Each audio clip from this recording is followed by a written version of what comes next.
galata namni barbaadu kabaja sanami barbaadu ulfina sanami barbaadu kana ko lubbu ko jibba jedha kun jecha additi kabaja namni barbaadu sanami deebotu ani lubbu ko tu jibba jedha kabaja samma gooftaa fiti dabala ilillee fooricha itti dabala Yesuusi fi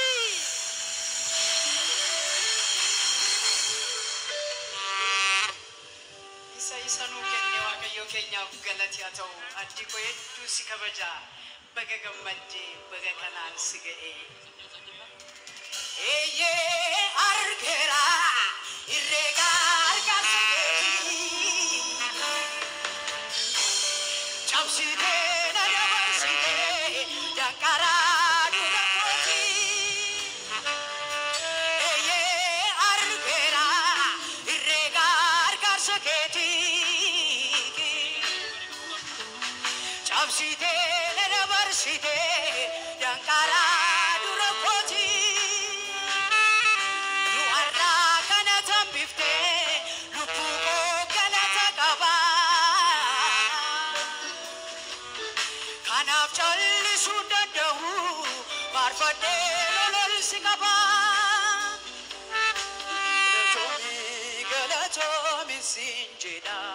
abakia Galatomi sinjeda Galatomi sinjeda Abakia Galatomi sinjeda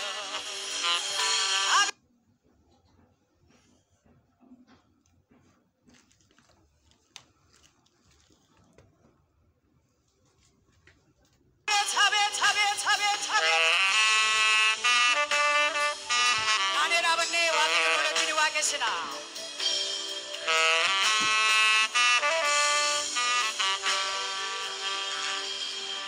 Isa galata dabalu nuuf kenne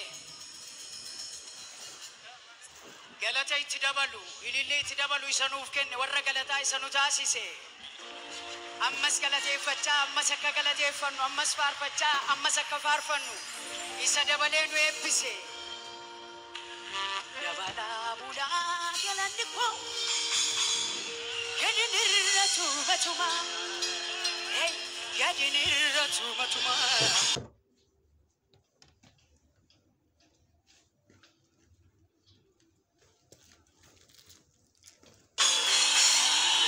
Isabu abani baye kesanada varse galata sali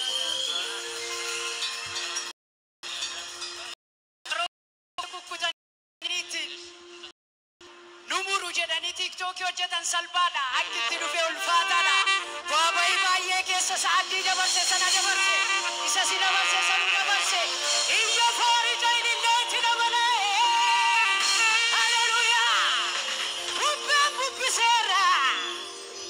narkatti dhaamsuudhaaf ibsaaku ursaan galaanicha baay'ee dadhabsiisee laphee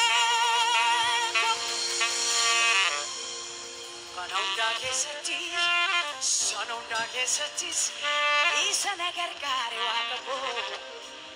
galata saanima indadhabu guutuu barako kanonda keessatis sanonda keessatis isa nagargaare waaqabo galata saanima indadhabu guutuu barako Shubbisa ilille foorija iyyatu gari qaba Yesuusin eebbisai Abeet Dabala bula galanni ko yadinirratu matuma Isobu abanii baay'ee keessa na dabarse Dabala bula galanni ko yadinirratu matuma Isobu abanii baay'ee keessa na dabarse Dabala bula galanni ko yadinirratu matuma Isobu abanii baay'ee keessa na dabarse Dabala bula galanni ko yadinirratu matuma Isobu abanii baay'ee keessa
Sabanamu aku